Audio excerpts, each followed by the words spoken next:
देखिए, एक अभी हमारे पास क्वेश्चन है, स्वायत्त तंत्रिका तंत्र के प्रकार और उनके कार्यों का वर्णन करना है। फिर आइए और इसको हम देख लेते हैं। परिधीय तंत्रिका तंत्र का यह एक बहुत ही महत्वपूर्ण भाग है तथा इससे तात्पर्य उन तंत्रिका कोशियों से होता है जिनका संबंध वैसी मांसपेशियों एवं ग्रंथियों के संचालन एवं नियंत्रण से होता है जो हमारी इच्छा के अनुसार नहीं बल्कि अपनी इच्छा के अनुसार कार्य करते हैं। जबकि अभी हम पढ़े हैं पीछे वाले क्वेश्चन में कायिक तंत्रिका,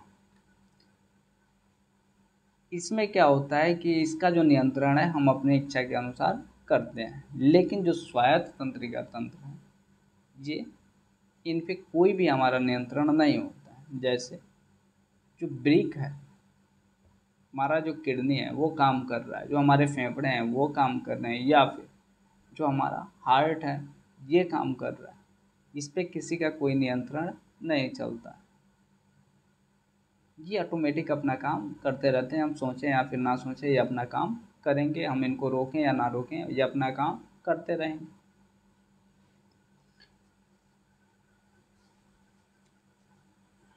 जैसे ब्रेक हृदय की मांसपेशियों के कार्य भिन्न भिन्न अंतःस्रावी ग्रंथियां अर्थात यौन ग्रंथि, पीयूष ग्रंथि आदि के कार्य का संचालन एवं नियंत्रण स्वायत्त तंत्रिका तंत्र के द्वारा ही होता है। अतः यह कहा जा सकता है कि स्वायत्त तंत्रिका तंत्र अपने कार्यों के मामले में स्वतंत्र होता है। यद्यपि स्वायत्त तंत्रिका तंत्र का संबंध मस्तिष्क एवं सुषुम्ना से होता है, फिर भी इसके द्वारा संचालित क्रियाएं वैसी होती है जिस पर व्यक्ति की इच्छा का कोई नियंत्रण नहीं होता है।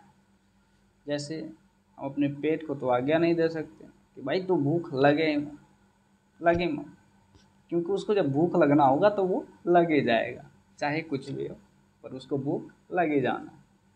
तो ये जो है इस पे हमारा नियंत्रण नहीं है। भूख लगना है इसका मतलब हो सकता है कि 2 घंटे बाद लगे, 4 घंटे बाद लगे, 6 घंटे बाद लगे, 8 घंटे बाद लगे, 10 घंटे बाद लगे, पर यार लगेगा भूख। सबसे बड़ी बात ये है। कार्यवाही के आधार पर स्वायत्त तंत्रिका तंत्र को निम्नलिखित 2 भागों में बांटा गया है। पहला है अनुकंपित तंत्रिका तंत्र और दूसरा है उप अनुकंपित तंत्रिका तंत्र। आइए और इसका वर्णन हम देख लेते हैं और इनके कार्य भी हम कोशिश करेंगे कि देख लेंगे। इनका जो कार्य होता है,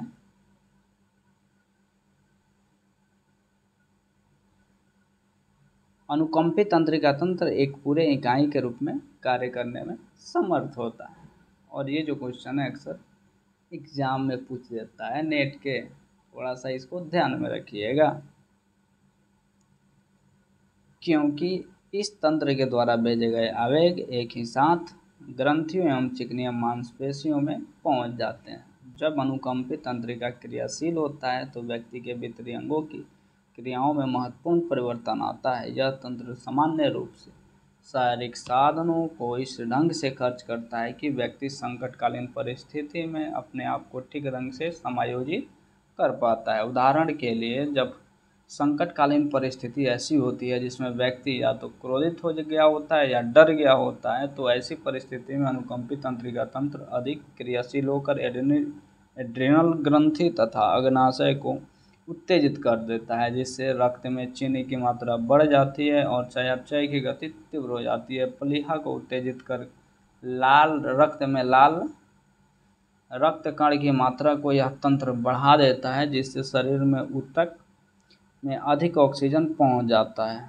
तब फिर व्यक्ति अधिक तेजी से कार्य करना प्रारंभ कर देता है।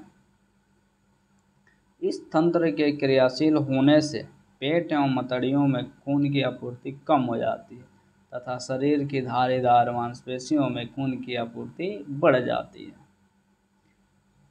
आँख की पुतलियाँ बड़ी हो जाती है, शरीर के बालों के जड़ त्वचा में सिकुड़न आ जाती है, जिससे ये उसके शरीर के रोएं एवं बाल खड़े हो जाते हैं। इस तरह के अनुकंपी तंत्रिका तंत्र जब क्रियाशील होता है तो व्यक्ति अपने आप को इस ढंग से तैयार कर लेता है कि वह बाहर के संकटकालीन परिस्थिति के साथ ठीक से समायोजन कर सके।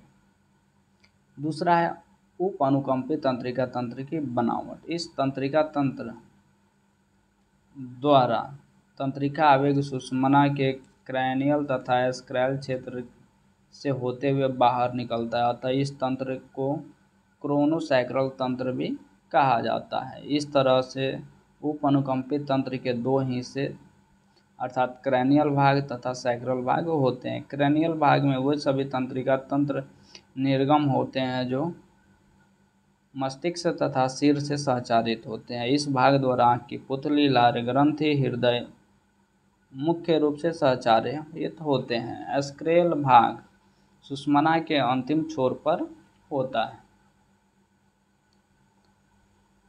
यह मूलतः मूल ग्रंथि, कोलोन, मलाशय और यौन अंगों की धमनियों को सूचना प्राप्त करता है तथा उन्हें सूचना भेजता है।